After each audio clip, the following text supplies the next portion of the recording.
नमस्कार मंडळी, मी अशोक एम शिजोडे गाजेगाव आपल्या यूट्यूब चॅनलवर स्वागत आहे. आजचा आपला विषय आहे चालू घडामोडी आणि उपयुक्त माहिती. या सदरामध्ये आपण एक नवीन विषय यावर्षी घेतलेला आहे. यामध्ये आपण जनगणनेविषयी माहिती घेणार आहोत. आपली भारताची जनगणना जवळजवळ 15 वर्षापूर्वी झालेली होती. साधारणतः जनगणना ही दर 10 वर्षांनी केली जाते. जनगणनेसाठी जो डाटा गोळा केला जातो याची सर्व माहिती सरकारला जमा झाल्यानंतर त्याच्या आधारे देशाचं आर्थिक नियोजन, सामाजिक नियोजन, वैद्यकीय, शैक्षणिक आणि इतर माहितीसाठी आपल्याला त्याचा उपयोग होतो. आरोग्याच्या बाबतीत, शिक्षणाच्या बाबतीत आणि इतर सर्व जे मूलभूत गरजा आहेत त्याची कसे वितरण करावे, कसे नियोजन करावे यासाठी जनगणना ही महत्त्वाची आहे. तर ही जनगणना यावेळेस 5 वर्षे लेट झालेली आहे. 15 वर्षानंतर जनगणना होत आहे. या जनगणनेमध्ये प्रत्येकाचं कर्तव्य आहे की आपण आपलं नाव जनगणनेच्या येणाऱ्या प्रगणकाला देणं आवश्यक आहे आणि त्यातून आपल्याला फायदा होईल. या जनगणनेमध्ये आपण काय काय माहिती द्यावी लागेल याची पूर्ण माहिती घेऊया. आता यावर्षी ही जनगणना 2 टप्प्यात करण्यात येणार आहे.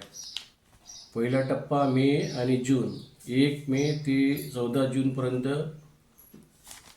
आणि दुसरा टप्पा आहे फेब्रुवारी आणि मार्च 2027 या काळात प्रत्यक्ष लोकसंख्या गणना केली आहे. 2 टप्प्यात केली जाणार आहे. पहिला टप्पा आहे मे आणि जून, 1 मे ते 14 जूनपर्यंत घराची यादी आणि घरगणना केली जाईल. घरांची स्थिती, उपलब्ध सुविधा आणि घरांची नोंद या काळात घेतली जाईल. दुसऱ्या टप्प्यामध्ये आहे फेब्रुवारी मार्च 2027 या काळात प्रत्यक्ष लोकसंख्या गणना केली जाईल. यात प्रत्येक व्यक्तीची वैयक्तिक माहिती आणि माहिती संकलन करण्यात येईल. या निमित्तानं जवळजवळ प्रत्येकाला 33 प्रश्न विचारले जाणार आहेत. या 33 प्रश्नांची उत्तरे प्रत्येक कुटुंबाला द्यावी लागतील आणि त्याची माहिती संकलन केल्यात येईल. घर कच्चे की पक्के आहे, स्वयंपाकासाठी गॅस की सरपण, घरात TV, फ्रीज, इंटरनेटची सुविधा आहे का, अशा तब्बल 33 प्रश्नांची उत्तरे नागरिकांना विचारण्यात येणार आहे. जनगणना 2027च्या निमित्ताने माहिती संकलनाची मोठी मोहीम राबवली जाणार असून यंदाची जनगणना ही डिजिटल स्वरूपात होणार आहे. विशेष ठरणार आहे. जिल्ह्यात जनगणनेसाठी प्रशासनाची अंतिम तयारी अंतिम टप्प्यात पोहोचली असून फील्ड ट्रेनरचे 3 दिवसाचे प्रशिक्षण सुरू आहे. आपल्या बुलढाणा जिल्ह्यामध्ये जे हे आहे त्याचं 3 दिवसाचं प्रशिक्षण चालू आहे सध्या आणि त्यानुसार ही माहिती घेतली जाणार आहे. यासाठी HLO ॲपचा वापर करण्यात येणार आहे. प्रगणक हे घरोघरी जाऊन HLO हाऊसिंग लिस्टिंग ऑपरेशन ॲपद्वारे माहिती संकलन करतील. त्यांना 180 ते 200 घरे किंवा 700 ते 800 लोकसंख्येचे सर्वेक्षण करण्याचे उद्दिष्ट देण्यात येणार आहे. मोबाईल ॲपमध्ये 16 भाषांचा पर्याय आणि प्रांतानुसार भाषेचा वापर होणार आहे. आपल्या बुलढाणा जिल्ह्यात 4500 प्रगणक जनगणनेसाठी नियुक्त करण्यात आलेले. सध्या फील्ड ट्रेनरचे प्रशिक्षण सुरू आहे. त्यानंतर प्रगणक व पर्यवेक्षकांचं प्रशिक्षण दिले जाणार आहेत. सोबत 700 पर्यवेक्षक व 81 क्षेत्र पर्यवेक्षक नियुक्ती केली जातील. घराची कुंडली आता ऑनलाईन यामध्ये होणार आहे.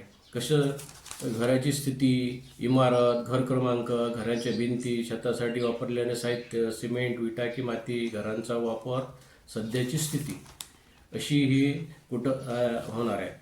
कुटुंबाची माहिती कोणती घेतली जाणार आहे तर कुटुंबाची प्रमुखाची माहिती प्रामुख्याने कुटुंब प्रमुखाचे नाव, लिंग, जात, प्रवर्ग, कुटुंबातील एकूण सदस्य संख्या आणि विवाहित जोडप्याची संख्या, मूलभूत सुविधा आणि पिण्याच्या पाण्याचा स्रोत, पाण्यासाठी करावी लागणारी पायपीट, प्रकाशाचे साधन, वीज व अन्य, शौचालयाचे प्रकार आणि सांडपाणी निचरा व्यवस्थापन, जीवनशैली कशी आहे, स्वयंपाक घर काय कशाचं आहे, गॅस कनेक्शन, LPG आहे की PNG आहे, धान्य, मालमत्ता व संप्रेषण, TV, रेडिओ, लॅपटॉप, संगणक, इंटरनेट, मोबाईल, आणि तुम्ही वाहने कोणकोणते वापरता याची सुद्धा माहिती घेतली जाईल.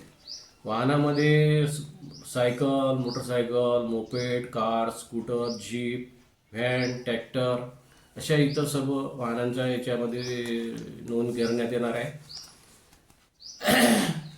यामध्ये आपल्याला मोबाईलवरून सुद्धा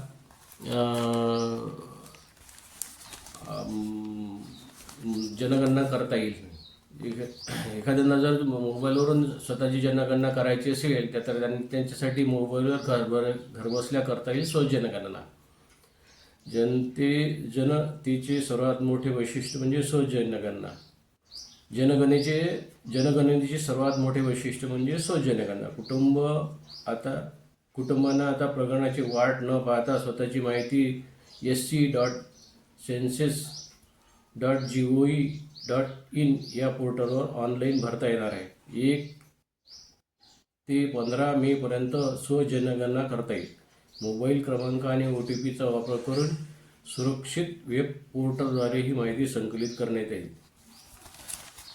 स्वतःसुद्धा आपण हे जनगणना करू शकता या वेबसाईटवर जाऊन, आणि ही माहिती सादर करता येईल. नंतर एक युनिक आयडेंटिटी नंबर मिळेल.